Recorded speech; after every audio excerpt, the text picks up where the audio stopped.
Վարչապետ Նիկոլ Փաշինյան Ղազախստանի արտաքին գործոստնախարար Էրմեկ Կոշերբաևի գլխավորած պատվիրակությունը ընդունեց։ Վարչապետը ողջունեց Ղազախստանի արտաքին գործոստնախարարին այցելությունը Հայաստան եւ ընդգծեց երկու երկիրներու միջև գործընկերության ռազմավարական բնույթը։ Վարչապետ Փաշինյանի խոսքով վերջին շրջանին տեղի ունեցող երկկողմ բարձր մակարդակի փոխայցելությունները նոր աստակ կհաղորդեն Հայաստան-Ղազախստան բազմակողմ համագործակցության զարգացման եւ նշած է, որ ադոր մասին կվգայի նաեւ երկկողմ հարաբերություններու հակեցած Էրմեկ Կոշերբաևն նաև վարչապետին փոխանցած է Ղազախստանի նախագահ Քասեմ-Ժոմարթ Տոկաևի ջերմ ողջույնները եւ նշած, որ Հայաստանի գործընկերներուն հետ ունեցած են արդյունավետ քննարկումներ երկու ստեկ հետաքրքրություն ներկայացնող բոլոր հարցերուն վերաբերյալ։ Ղազախստանի արտաքին գործոստնախարար համոզմունք հայտնած է, որ հաստատված երկաթուղային հաղորդակցությունը էապես ընդլայնելու է երկկողմ արևդրական տնտեսական գաբերը։ Միաժամանակ Էրմեկ Կոշերբաև կարևոր նկատած է տարածաշրջանային հաղորդակցության ուղիներու ապաշրջափակումը եւ ընդգծած Ղազախստանի աջակցությունը ՑՐԻՊ եւ Հայաստանի կառավարության խաղաղության խաչմերուկ նախագիծերում անշեշտած է, որ Ղազախստանը նույնպես շահագրգռված է վերոնշյալ նախագիծերու իրականացմամբ եւ տարածաշրջանային արևդրական տնտեսական գաբերու ընդլայնմամբ։ Հայաստանի արտաքին գործոստնախարարությունը խորաբես վշտակցեցավ Լիբանանի վրա օդային հարվածներուն պատճառով արձանագրված հարյուրավոր զոհերուն եւ ավելի քան 1000 վիրավորներուն համար։ Մեր ցավակցությունը կհայտնենք զոհվածներուն ընտանիքներուն եւ շուտապույտ ապակինում կմաղթենք բոլոր վիրավորներուն, բոլոր մարտական գործողություններու դադրեցման հույս հայտնելով նշված է գրառման մեջ։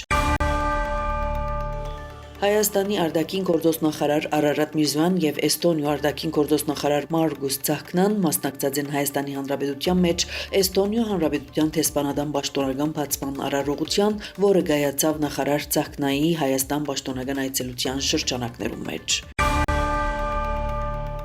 Ամերիկայի մեջ Հայաստանի տեսփան Նարեկ Մկրտչյան Ֆլորիդայի մեջ մասնակցած է Ամերիկայի նախագահ Դոնալդ Թրամփի Մարալագո առանձնատան մեջ կազմակերպված ընդունելության, այս մասին հայտնեն տեսփանադունը։ Այցելության ընթացքին տեսփանը գարջադեպ շփում ունեցած է Ամերիկայի կոնգրեսի անդամ Համադեի հետ, ընդգծելով հայ-ամերիկյան երկկողմ հարաբերություններու ընթացիկ օրագարկի կարևորությունը։ Աշխատանքային այցելության շրջանակներում մեջ տեսփանը նաև ունեցած է շարք այլ գարջադեպ հանդիպումներ եւ շփումներ ուղղված հայ-ամերիկյան գաբերու խորացման եւ տարբեր ոլորտներու մեջ համագործակցության նոր կարելիություններու բացահայտման։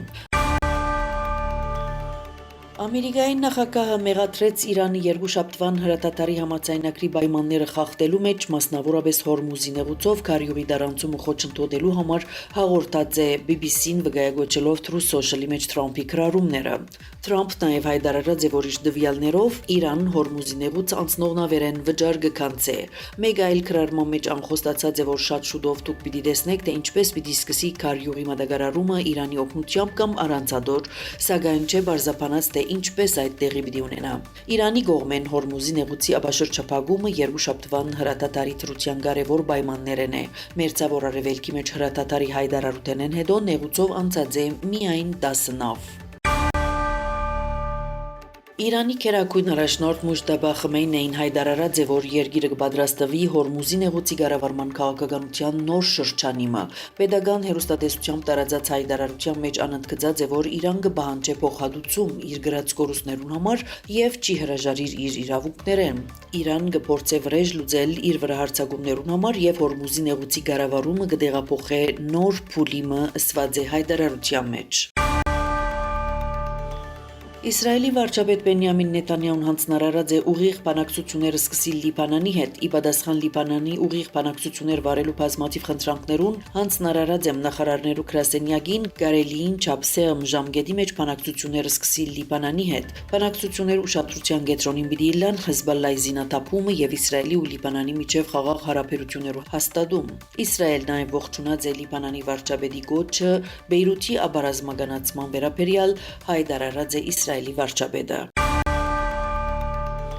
167 երկիրներու շարքին մեջ 84-րդ տեղը ըստ ժողովրդավարության 2025 զեկույցի Հայաստանը տարածաշրջանի մեջ առաջադար է։ Հայաստանի հետ տեղին կոդի մեջ են Վրաստանն ու Թուրքիան, Կարմիր կոդի մեջ են Ադրբեջանն ու Իրանը։ Նշված է, որ աշխարհի մեջ տարիներ շարունակ արձանագրված ժողովրդավարության հետ ընթացեն հետո արձանագրված է փոքր աճը։